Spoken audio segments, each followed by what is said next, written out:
Really?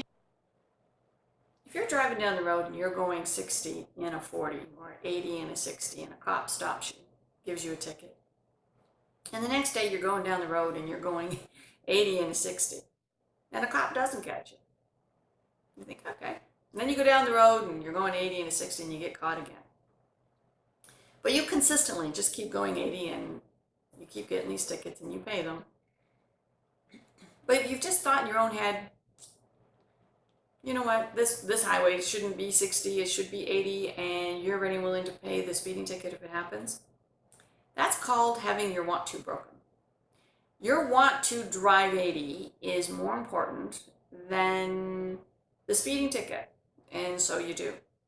The same thing's going to be true with our kids.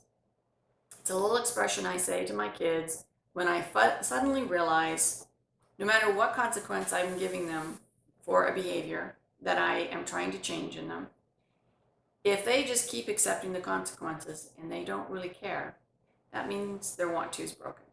So you have one or two choices. You either go, how important is this? Is it worth the fight? And if it's not, let it go. Or you go, this is an important thing. I'm going to continue to give the consequence, or I'm going to up the consequence so that you will change your behavior. Understand, they still might not. There may not be a consequence out there big enough for them to want to change. You know, a speeding ticket should stop me from going 80, but it doesn't. I still go 80 in a 60. Your children might do the same thing. To them, they just might feel that even though you think this is wrong, they don't. Your consequence isn't bad enough, isn't big enough, and there might not be a consequence out there that they consider bad enough or big enough. And they know eventually they're going to move out of the house and they're going to be able to do this anyway. Hopefully it doesn't come to that. Just trying to warn you that it might. There's been a couple situations in my life where my child was as adamant about breaking that rule as I was about them keeping the rule. And they consistently got the consequence, and they consistently kept breaking it. It was a tough one for me to figure out that I wasn't going to change that because their want to was broken. And then at that point, what you got to do is try to figure out, is there a way to change their want to?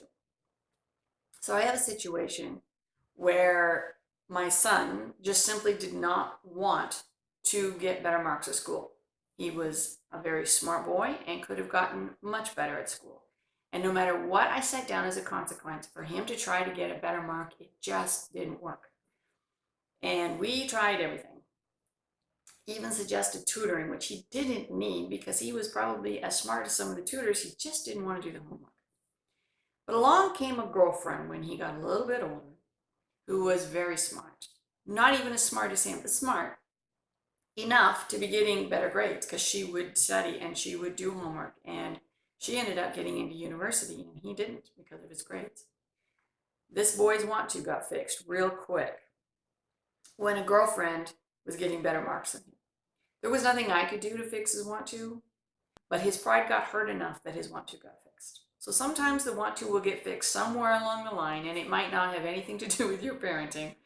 But if you've set the ground rules down and you've tried to make them understand how important something is, and they keep fighting you, and their want to is broken and you can't fix it, sometimes you got to think, is the battle worth it? If it is, keep it up. If it's not, let it go.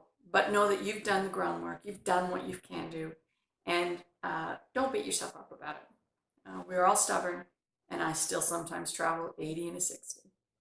We hope you have an awesome day.